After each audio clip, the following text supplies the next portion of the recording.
How are you holding up under the onslaught?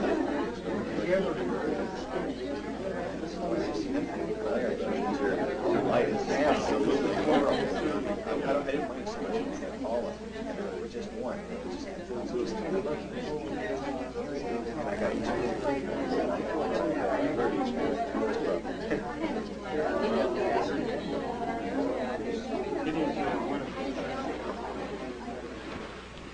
Ladies and gentlemen, it's really a pleasure to be able to welcome so many of you into my home. Not only those of you who actually are here, but also those of you who are here indirectly through the medium of motion picture film. Now, as you know, the title of this presentation is The Grand Design.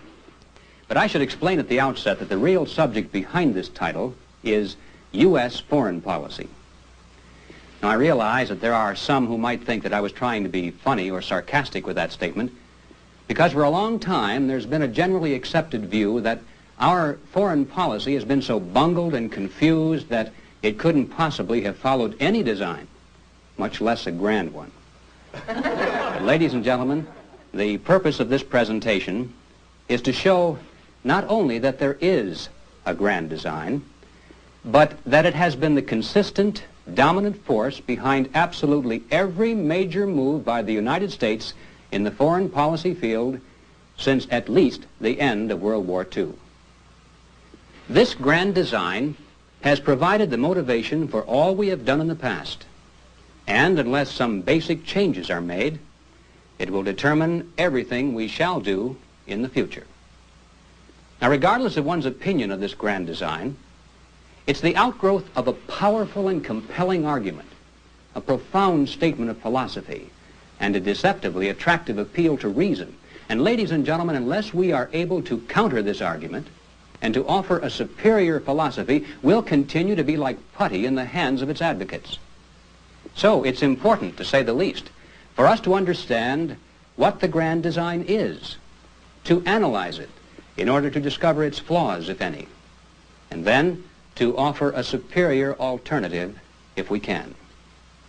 These three requirements, then, will constitute the general outline of the material and the ideas to be presented here.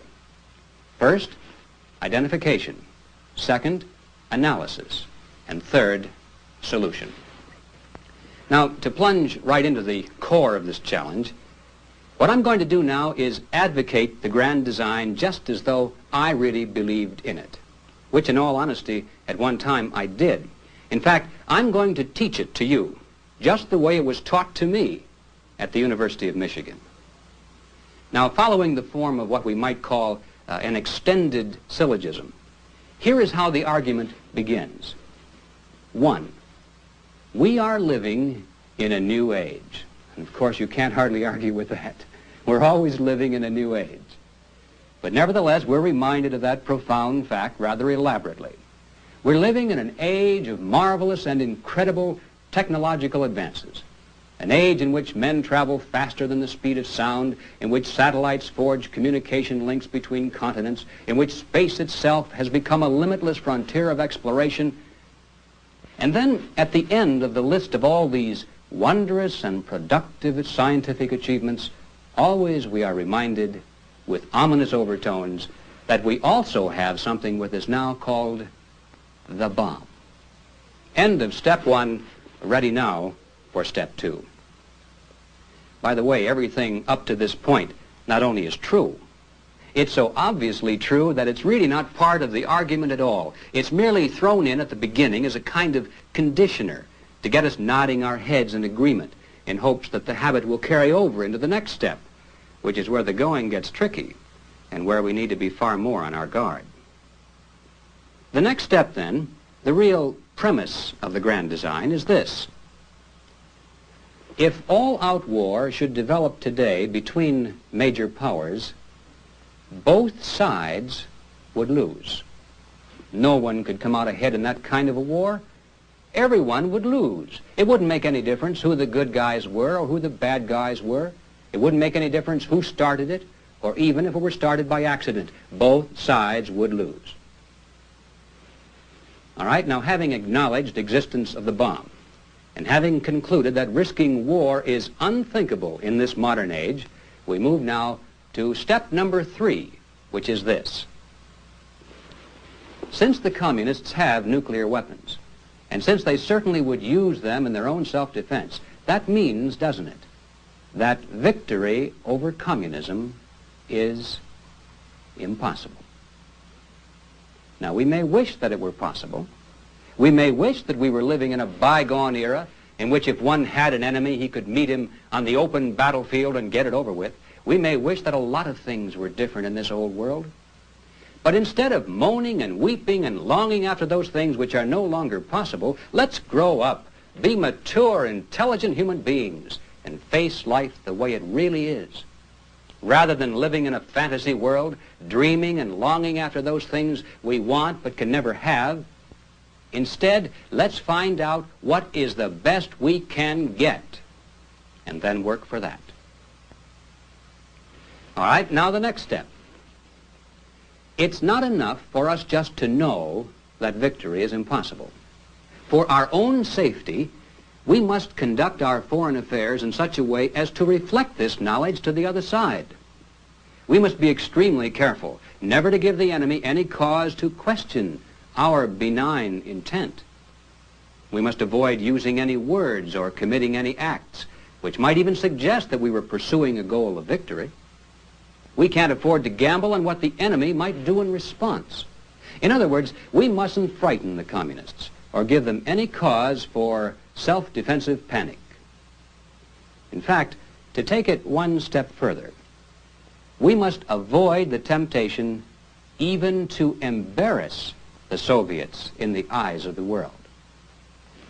You see, the argument is that it's like being locked in a cage with a dangerous animal. You can't get out of the cage, and you can't kill the animal. So what do you do when it becomes hungry and restless?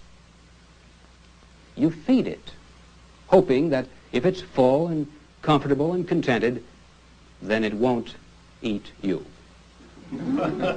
Well, the people who have created U.S. foreign policy over the past 2 decades view the United States as being locked in a worldwide cage with a dangerous animal called communism.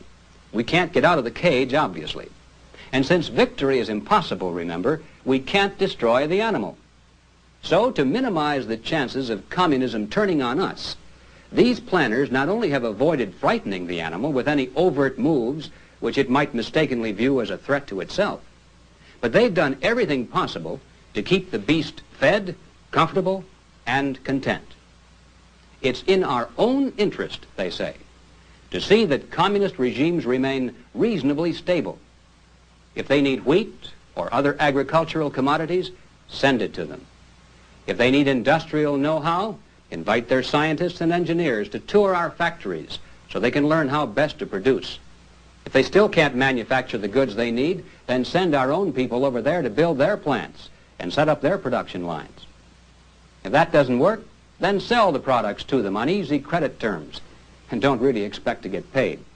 In fact, if they need money, give that to them too. Give them anything they need so they won't become restless and aggressive. And yes, as harsh as it may seem on the surface, it's even in our best interest to see that communist regimes can successfully put down internal anti-communist revolts. Now, none of this because we're pro-communist, only because we're mature, objective, intelligent people who recognize that in this modern nuclear age, we can't afford the risk to our own survival, which would be inherent in having so powerful an adversary struggling defensively to maintain his position. All right, we're ready now for the final step in the grand design, which concerns itself with the question of realistic, attainable goals.